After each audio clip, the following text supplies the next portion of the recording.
Hello dear students, welcome to the class today. Video today. We are starting with the 6th chapter, Manufacturing Industries. We will be talking about the industrial economy of India. This is the economical geography that we will be studying in this chapter. So here we have, it starts with the example of Harish. Harish goes to market Diwali के time में and he is wondering इतने सारा goods कहाँ से आता है, आखिर ये सारी मैन्युफैक्चरिंग कहाँ पे होती है। ये सारा सामान जो मार्केट में आता है, all the goods that are found in the market and especially during the time of festival season, it is all flooded.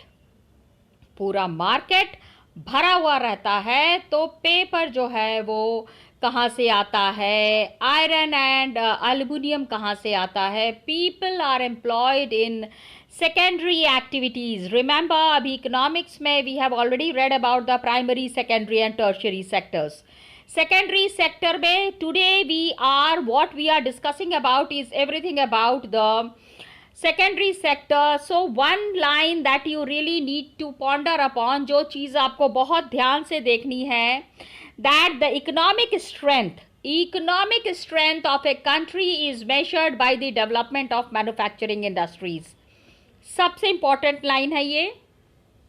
This is one of the most important lines. इसको underline कर लीजिएगा. इसी से related questions ये same statement जो है बहुत बारी एग्जामिनेशन में पूछ लिया जाता है। Next, what is the importance of manufacturing industries? My dear students, please prepare this question for 5 marks. ये क्वेश्चन आप 5 मार्क के लिए तैयार करेंगे। इंपॉर्टेंस यहाँ पे दिया हुआ है, it is all mentioned. Of course agriculture में हम यूज करते हैं इंडस्ट्रीज के products. All the modernization in the agriculture that we are seeing, it is because of the manufacturing industries. उसके बाद unemployment खत्म होता है, eradication of unemployment and poverty from our country.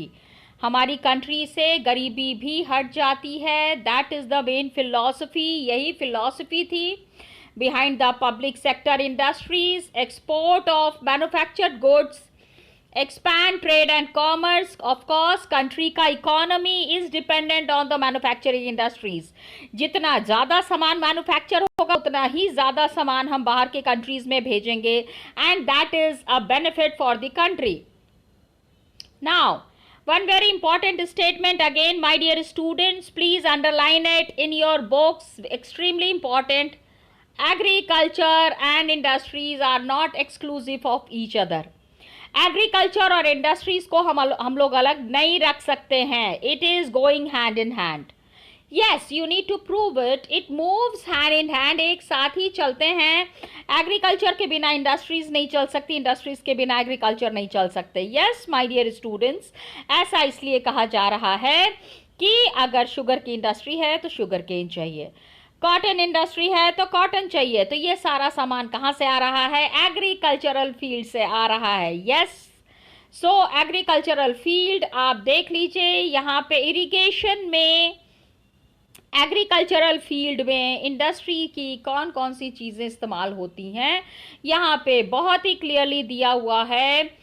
raw material है, there are products such as irrigation pumps, fertilizer, insecticide, pesticide, plastic and PVC pipes, machine, tools, ये सारा जो है ये फार्मर्स को देना पड़ता है, फार्मर्स को यूज करना ही पड़ता है। ओके, इसके बाद ग्लोबलाइजेशन का टाइम है। When it is the time of globalisation, industry अभी ज़्यादा से ज़्यादा हमको इंडस्ट्रीज को एफिशिएंट बनाना है। We have to see that industries are more efficient, more competitive. जितनी इंडस्ट्रीज डेवलप करेंगी उतना ही कंट्री का इकोनॉमी भी डेवलप करेगा। That is one of the very important factors my dear students. Next topic देखिए, contribution of industry into national economy. National economy में industry का कंट्रीब्यूशन बहुत ज़्यादा है। ऑफ कोर्स 17% ऑफ जीडीपी क्या है, जितना भी out in the last 2 decades में मैन्युफैक्चरिंग सेक्टर बहुत ज़्यादा थोड़ा सा स्टैग्नेट हो गया है, थोड़ा सा रुक गया है पीछे 10 सालों में। जितना बढ़त होनी चाहिए थी उतनी नहीं हो रही है। तो some datas are here, just go through these datas my dear students. ये डेटाज जो है आपको इसको जरा सा ध्यान से देखना पड़ेगा। इसके बाद another very important thing that is there is ये some datas are there, year wise data. So this you need to make a note of it. If the datas are not mention तो आप country की economy को industrial sectors के साथ जोड़ नहीं पाएंगे। अनदर इंपॉर्टेंट थिंग इज कि इंडस्ट्री जब हम लगाते हैं, सबसे पहले तो हमको इंडस्ट्री ले डाउन करना पड़ेगा। Industrial location are complex in nature. Another extremely important question asked for 5 marks, कभी 5 मार्क्स के लिए पूछ लेते हैं, कभी 3 मार्क्स के लिए पूछ लेते हैं कि इंडस्ट्रीज को कहाँ लगाना है। Where are industries to be located? This is very complex in nature, काफ़ी complicated है, सिंपल प्रोसीजर नहीं है। इंडस्ट्री का लोकेशन बहुत ज़्यादा मैटर करता है। एंड पहली जो चीज़ें हमको ध्यान रखनी है मैन्युफैक्चरिंग एक्टिविटी में क्या है, उसका location is most appropriate place where all the factors of industrial location is available. Industrial location के लिए क्या क्या चीज़ें इंपॉर्टेंट है children, here are some things. So एक चीज़ याद रखिएगा, सपोज कोई छोटा सा शहर है, इंडस्ट्री लगा दी तो वो शहर भी ग्रो करने लगता है, the city also grows. So this is called as industrialisation and urbanisation. अब क्या होता है, बहुत सारी इंडस्ट्रीज जो है एक साथ मिलके काम करने लगती हैं। So when 4-5 industries come together for a common economic output तो उसको एग्लोमरेशन इकोनॉमी कहते हैं। ओके, एग्लोमरेशन इकोनॉमी, सारे लोग मिलजुल के काम करते हैं, the benefits are there together, this is agglomeration. अब इंडस्ट्रीज का मार्केट के साथ कैसे लिंक है, how the industry and the market is linked. सबसे पहले क्या होता है, raw material is there, raw material and और component parts, factors of production, क्या क्या चीज़ें चाहिए। factors of production we have already read in economics children, 9th class में ही आपको बता दिया गया था, this is class 10th।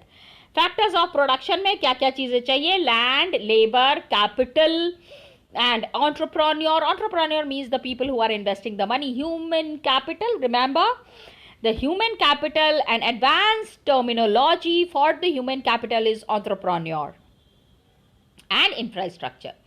ये सारी चीज़ें ट्रांसपोर्ट के थ्रू हम फैक्ट्री तक ले जाते हैं, फैक्ट्री से फिर सामान बनता है और उसके बाद ट्रांसपोर्ट के थ्रू ही मार्केट में जाते हैं, वहाँ से पैसा आता है, वही पैसा वापस से इंडस्ट्री में लगाया जाता है। Got it? This way the industrial economy or the industries economy is running. Government policies is very important। अब आप देख लो सबसे ज़्यादा इंडस्ट्री कहाँ पे लोकेट कर सकते हैं, where the industries can be located, here it is very clearly mentioned। Raw material आराम से मिल जाए, उसके बाद कॉस्ट ऑफ प्रोडक्शन, कितना प्रोडक्शन का कॉस्ट पड़ रहा है, we need to see that also. Then you have the distribution of the production, जितना सामान मैन्युफैक्चर हुआ है उसको किस तरह से डिस्ट्रीब्यूट करना है, that is one factor। Then decision to locate factory at site, जिस जगह पे फैक्ट्री लगा रहे हैं क्या क्या फायदा हो सकता है, that you need to see। ये diagram my dear students, please practice this diagram properly। अब इंडस्ट्रीज बहुत तरीके की होती हैं, classification of industries, there are different type of industries my dear students. So agro based some industries are there जहां सीधे एग्रीकल्चरल फील्ड से कच्चा माल आता है, रॉ मटेरियल कच्चा माल। Just now that we were talking about sugar cane है तो शुगर इंडस्ट्री को चाहिए, कॉटन है तो कॉटन इंडस्ट्री को चाहिए, दाल मिल है तो दाल भी डायरेक्टली इंडस्ट्रीज से वहाँ से आ रही हैं, खेतों से। कुछ में है जहाँ पे कि iron and steel, cement, aluminium, machine, ये सारी चीज़ें चाहिए।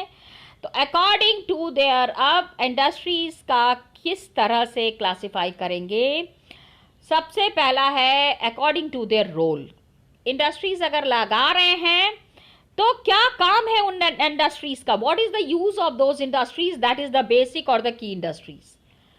बेसिक इंडस्ट्रीज वो हैं जिसके बिना की इंडस्ट्रीज के बारे में हम सोच ही नहीं सकते। We cannot imagine of an industry without this raw material. So we have iron and steel, copper smelting, aluminium smelting. ठीक है, ये अगर एग्रीकल्चर से रिलेटेड भी इंडस्ट्री लगानी है तो भी आयरन एंड स्टील तो चाहिए ही चाहिए, that is there. Okay, that is important. Then you have the consumer industries. Consumer industries, toothpaste, paper, sewing machine, fan, sugar, ये सारा हम कंज्यूम करते हैं, हमको चाहिए, वी इनटेक। तो that is what is called as the consumer industries. इसके बाद the major thing that is there classifying the industries is on the basis of capital investment. कितना पैसा इन्वेस्ट कर रहे हैं? स्मॉल स्केल इंडस्ट्री क्या है? Maximum investment small scale industries में होते हैं। आप ये देख लीजिए, on the basis of allowed on the asset of a unit. ये क्या है कि स्मॉल स्केल इंडस्ट्रीज में बहुत ज़्यादा पैसा नहीं लगाना पड़ता है, थोड़ा बहुत पैसा लगा के भी आप इंडस्ट्रीज एस्टैब्लिश कर सकते हैं। That is an important factor. And कभी आजकल क्या है, मैक्सिमम ज़्यादातर इन्वेस्टमेंट जो है, maximum investment is 1 crore. Industries आपको लगानी है, बड़ी इंडस्ट्रीज लगानी है तो government is always there to help you. Ownership के हिसाब से है, पब्लिक सेक्टर है तो public sector is all owned by the government. Private sector है तो it is owned and operated by the individuals, जैसे कि टिस्को है, बजाज है, डाबर है। जॉइंट सेक्टर इंडस्ट्रीज हैं। जॉइंट सेक्टर इंडस्ट्रीज में we have the oil India limited and jointly it is owned by public and private sector. Public sector से भी हम लोगों को तेल मिल रहा है and private sector means government is also owning the oil industries and private sectors are also, Reliance जैसे है, रिलायंस का तो petrol pump and everything is there. तो क्या है, कोऑपरेटिव सेक्टर इंडस्ट्रीज वो भी हैं जिसमें कि producers are there, suppliers are there, raw material के सप्लायर्स हैं, वर्कर्स हैं और बोथ। तो ये क्या करते हैं, सारे रिसोर्सेज को इकट्ठा कर लेते हैं। They pool in the resources and share the profits और लॉसेस प्रोपोर्शनेटली। ठीक है, कोऑपरेटिव सेक्टर है भैया। देखो, हमेशा whenever you are investing in industry, not necessarily फायदा हो, कभी कभी नुकसान भी हो जाता है तो वो साथ में मिलकर नुकसान भी उठा लेते हैं, कोई बात नहीं। उसके बाद बल्क एंड वेट, जैसे कि heavy industries are, iron and steel industries are heavy industries. Light industries are there. Light industries में यू हैव लाइट गुड्स, जैसे कि इलेक्ट्रिकल गुड इंडस्ट्रीज हैं, ये हैं। छोटा मोटा इन्वेस्टमेंट से भी ये you can identify these industries. तो अब इंडस्ट्रीज जो हैं वो 2 ग्रुप्स में आते हैं। एक तो हो गया weight and raw material and finished goods. Bulk and weight of raw material and finished goods. तो हमको ये क्लासिफाई करना है कौन सा हैवी इंडस्ट्री है, कौन सा लाइट इंडस्ट्री है। Good activity, we will be doing it in the class. Agro based industries, agriculture based industries, जहाँ सीधे एग्रीकल्चरल फील्ड से इंडस्ट्रीज में गुड पहुँच रहा है। So you can see all these are grown in the agricultural field, यहीं से industries चल रही हैं। अगर ये हम बंद कर दें, अगर एग्रो बेस्ड इंडस्ट्रीज को हटा दें तो बहुत सारी इंडस्ट्रीज जो हैं वो बंद हो जाएंगी। Textile industry is there, you can know और यू नो, जितना भी टेक्सटाइल मैन्युफैक्चर हो रहा है, जितने भी कपड़े मैन्युफैक्चर हो रहे हैं, that is owned and managed by big industries are there, small scale industries are also there. Cotton है, सबसे पुरानी इंडस्ट्री अगर है तो दैट इज कॉटन। कॉटन से related lot of information are there. Cotton industries majorly जो है Maharashtra and Gujarat में कॉन्सेंट्रेटेड हैं, लेकिन the one question that is very frequently asked related to this कि cotton industries Gujarat and Maharashtra में ही क्यों कॉन्सेंट्रेटेड हैं? Why is it concentrated in Gujarat and Maharashtra? Why not in other places? तो यहाँ पे reasons are also there. It is linked with agriculture. It is providing a living to farmers, cotton ball pluckers, workers engaged in ginning, spinning. मतलब cotton industries का पूरा idea is given, पूरा information is given, that is there. Industries में there are other industries also that is very much supporting, जैसे कि chemical है, dye है, packaging material है, इंजीनियरिंग वर्क्स है. This is also very much connected.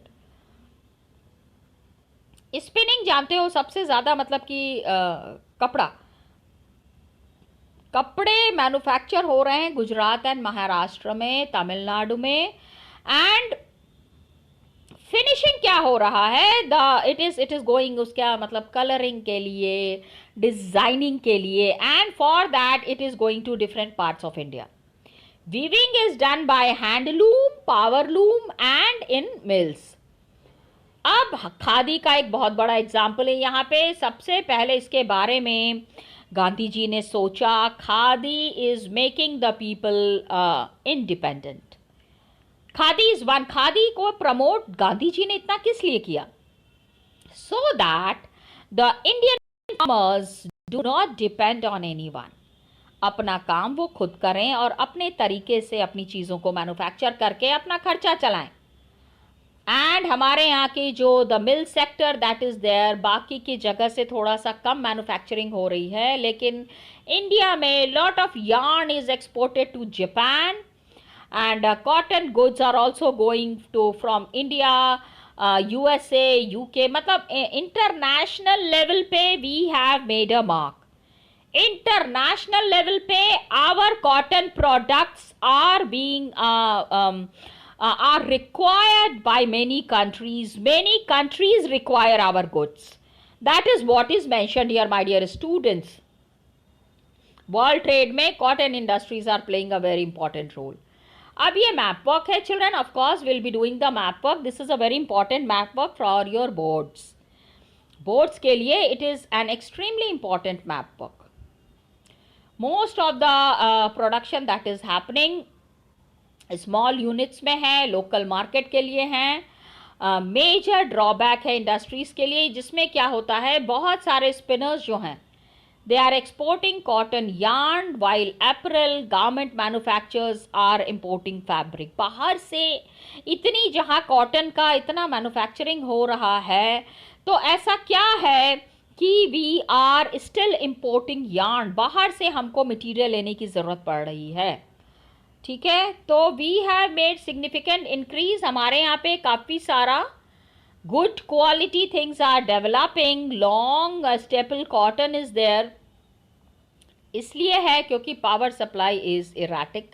थोड़ा सा लाइट अक्सर चली जाती है. तो इंडस्ट्रीज में क्या होता है, एक बार अगर लाइट चली गई उसका बहुत ही बुरा असर पड़ता है इंडस्ट्रियल प्रोडक्शन के ऊपर. दूसरी प्रॉब्लम क्या है, other problems are the low output of labour and stiff competition. labor which is there, the labor who is working, and then the tough competition that is there with the synthetic fiber industry, उससे भी काफ़ी फर्क पड़ रहा है. Jute textile is another most important. One of the very important things that you need to mention here is jute mill. GK point of view extremely important. You cannot avoid it, my dear students. Jute manufacturing happened in 1855 at Rishra in Kolkata के पास में है. Partition के बाद क्या हो गया, jute mills जो है इंडिया में रहे, लेकिन 3-4 जूट प्रोडक्शन क्या हो गया, वेंट टू बांग्लादेश. अब what are the major factors, this is the most important question, please note it down, कि हुगली बेसिन में ही जूट इंडस्ट्रीज क्यों लोकेटेड हैं. Why the concentration of jute industries in the Hooghly Basin is there? All the reasons are here. Good network of railway, roadways, waterways, cheap labor from West Bengal. बहुत सारे बंगाल के workers हैं जो jute industries में involve हैं. Apart from that, Kolkata is a very large centre. Banking, insurance, सारी facilities जो है आपको कोलकाता में अवेलेबल है. तो jute industries have really developed. अब चैलेंजेस बहुत सारे हैं इंडस्ट्रीज के लिए. कौन कौन से चैलेंजेस हैं for the jute industry? This is again extremely important question for 3 marks. What are the challenges jute industry? पहला तो क्वेश्चन है, the first important question is location of the jute industry. Second important question is challenges faced by. बहुत ज़्यादा jute industry develop नहीं हो पा रहा है जिस स्पेस से जूट इंडस्ट्रीज को डेवलप होना चाहिए. And Bangladesh, Brazil, Philippines, Egypt, Thailand. तो इंटरनल डिमांड इज इंक्रीजिंग क्योंकि government policy is there. Use of jute packaging is there. Main markets हमारा जूट का क्या है? यूएसए, कनाडा, घाना, मतलब बाहर की कंट्रीज़ में ज़्यादा हम जूट एक्सपोर्ट करते हैं. उतना ज़्यादा jute we are not circulating in India. India में जूट के प्रोडक्ट्स की उतनी कीमत नहीं है, उतना इम्पोर्टेंस नहीं है the way it is important in the other parts of the world. Sugar industry अब देख लो. शुगर केन से है India stand second largest producer of sugar. लेकिन गुड़ में वी आर द फर्स्ट. सबसे ज़्यादा गुड़ मैन्युफैक्चर करते हैं एंड सबसे ज़्यादा गुड़ कंज्यूम भी करते हैं. बहुत गुड़ खाते हैं. ओके अब क्या हो रहा है? द शुगर इंडस्ट्रीज जो है ना वो साउथ में शिफ्ट हो रही हैं. Why it is shifting in the southern areas? Because of its specially Maharashtra में, क्योंकि केन इज प्रोड्यूस्ड हियर. यहाँ पे जो केन प्रोड्यूस होता है ना उसमें ज़्यादा रस होता है महाराष्ट्र और गुजरात वाले शुगर केन में. तो अब शुगर केन इंडस्ट्रीज जो है, शुगर मिल जो है ज़्यादा से ज़्यादा साउथ में शिफ्ट हो रहे हैं. इस कारण से मेजर चैलेंजेस क्या है? सीजनल नेचर है. हमेशा गन्ना जो है अवेलेबल नहीं है, तो डिले होता है. केन जो है फैक्ट्रीज को में पहुंचने के लिए एंड बैगेज क्या होता है, जब तक कि शुगर इज रीचिंग तब तक सूख जाता है. तो these are the some of the challenges faced by the sugar industries. अब मिनरल बेस्ड इंडस्ट्रीज जब हम देख रहे हैं my dear students, iron and steel सबसे ज़्यादा है. Iron and steel is called as the basic industry. Just see it is mentioned here, my dear students. It is the basic industry since all other industry are dependent on iron and steel. मैं एक छोटा सा small scale industry लगाना चाहती हूँ. Small scale industry लगाने के लिए भी मुझे सबसे पहले मशीनों की ज़रूरत पड़ेगी. तो मशीन कैसे आएंगे? मशीन तो भैया आयरन एंड स्टील इंडस्ट्रीज़ के थ्रू ही आएंगे. Okay, this is one of the important things that is making वो स्टील में सबसे ज़्यादा कितना स्टील हम मैन्युफैक्चर कर रहे हैं और कितना स्टील हम इस्तेमाल कर रहे हैं. This is the index of a countries develop. Country कितना डेवलप करेगा यहीं से डिसाइड होता है. Iron ore, coking coal, limestone, these are required in 4:2:1. Iron industries में क्या क्या चीज़ कितनी इस्तेमाल होती है, that is what is mentioned here. Okay, ये प्रपोर्शन याद रखिएगा डियर स्टूडेंट्स. 2016 का यहाँ डेटा दिया हुआ है. We were 95.6 million tons of steel हमने प्रोड्यूस किया था. India ranked third among the world crude steel producers. Largest producer of sponge iron, हमारे यहाँ पे सबसे ज़्यादा स्पॉन्ज आयरन प्रोड्यूस हो रहा है. 2016 में per capita consumption of steel was the only 63 kg per annum. तो वर्ल्ड एवरेज है 208 kg. मतलब कि हमको और ज़्यादा स्टील जो है वो प्रोड्यूस भी करना है एंड कंज्यूम भी करना है. That decides our development index. Got it? That is there. Just see the data is given here. हम कितना इस्तेमाल कर रहे हैं, प्रोडक्शन कितना हो रहा है, and steel is low in India. कैसे? अच्छा, मैन्युफैक्चरिंग ऑफ स्टील कैसे हो रहा है, ये diagram You have to just go through it once. एक बारी देख लीजिएगा and you all have to make it in your notebook, my dear students. Okay, map work is here. ये कहाँ पे steel industries are located. That is there. We will be practicing the map work in the class and it is very important for the boards. Okay. Most important public sector जहाँ पे कि steel is produced is SAIL, Steel Authority of India Limited. Okay. 1950 से क्या हो रहा है, China और India जो हैं same quantity of steel production कर रहे हैं and maximum iron and steel is located in the Chota Nagpur plateau. Remember the region where steel industries are located. India बहुत ज़्यादा इम्पॉर्टेंट कंट्री है for the production of iron and steel and then liberalization हो गया है, foreign direct investment हो रहा है. Now the steel industries have got a boost. काफ़ी ज़्यादा डेवलपमेंट हुआ है स्टील इंडस्ट्रीज में. Private entrepreneurs are there is a need to allocate resources को एलोकेट करना है फॉर रिसर्च एंड डेवलपमेंट की स्टील को ज़्यादा से ज़्यादा जितना मैन्युफैक्चर करेंगे और जितना स्टील कंज्यूम करेंगे very good for the economy of the country. Then aluminium smelting second most important industry India में. आप देख लीजिए it is mentioned here.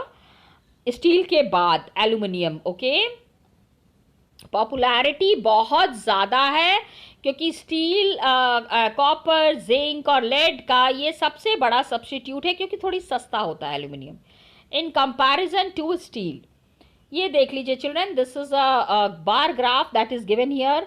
Steel production in India and China. China में बहुत ज़्यादा स्टील प्रोडक्शन हो रहा है बाबा रे बाबा.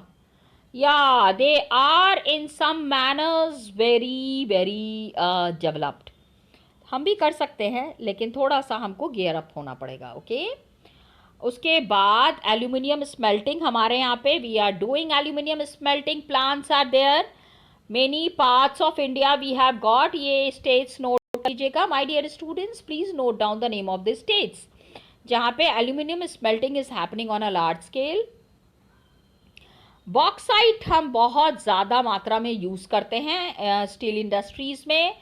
फ्लो चार्ट दिया हुआ है how bauxite is used in the steel industries. Just see this flow chart. Okay इसके बाद जो इम्पॉर्टेंट है that is the chemical industry. My dear students just see manufacturing in the aluminium industry how it is being done. किस तरह से manufacturing हो रही है.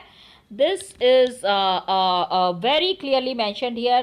Again this diagram is important. बहुत ही important है ये diagram. Okay children.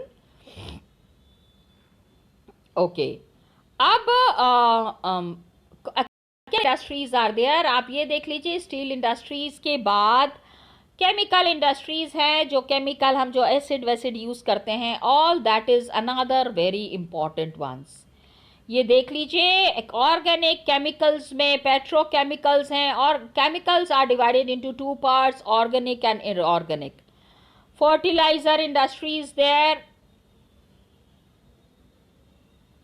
We are talking of chemical industries में क्या क्या केमिकल्स हैं इसमें बहुत अच्छे से example is given here children. Chemical industry is its own largest consumer. हमारा सबसे ज़्यादा केमिकल हम बनाते भी हैं यूज भी हैं और ये केमिकल्स कहाँ कहाँ यूज होते हैं that is what is very clearly mentioned here dear students. इसके बाद जो next important industry is the fertiliser industry. Fertiliser के बिना because we are an agricultural nation, हमारा जो देश है वो एग्रीकल्चर बेस है. तो अगर एग्रीकल्चर बेस है तो एग्रीकल्चर में क्या क्या काम हो रहा है this is there. Green revolution के बाद से this industry has got a boost. Fertiliser industry, fertiliser agricultural field में यूज़ करते हैं. Got it. तो अब इसके बहुत सारे fertiliser industries you will be finding in these parts these places in India. इसमें से you have to remember some of them. Then you have the cement industry children. Yes इतने घर बन रहे हैं तो कोल electric power is needed for the cement manufacturing. Cement के लिए that was asked in the board examination 2 years back. Where was the first cement plant set up? This is very important. एक बारी देख लीजिएगा. Of course, in चेन्नई में सबसे पहला cement plant लगा था 1904 में. The next important industry is automobile industry. गाड़ियाँ इतनी बन रही हैं, आपको पता ही होगा कि we are far ahead than other countries in manufacturing of cars. Automobile खाली कार नहीं, any kind of a vehicle. इसके बाद the next important industry that is growing up तो खैर the Indian economy would be judged on the basis of information technology and electronic industries. बहुत तेज़ी से लगाना ज़रूरी है. एंड इंडस्ट्रीज में जो सबसे ज़्यादा प्रॉब्लम है इंडस्ट्री है, इसके वजह से the next important thing is pollution and environmental degradation. कितने तरीके के पॉल्यूशन हैं ये देख लीजिएगा children. Of course water pollution, thermal pollution, noise pollution, all this is there, and some software technology park important in India is given here. After that, how to save the industrial pollution. NTPC is showing us the way. One example of NTPC is given here, my dear students. Got it? So here we come to the end of the chapter. It was just an overview of the chapter, my dear students. Please go through it and you will be able to understand a lot of important things I have discussed in between the chapter. I hope it helps you a lot. Thank you children and all the best to you.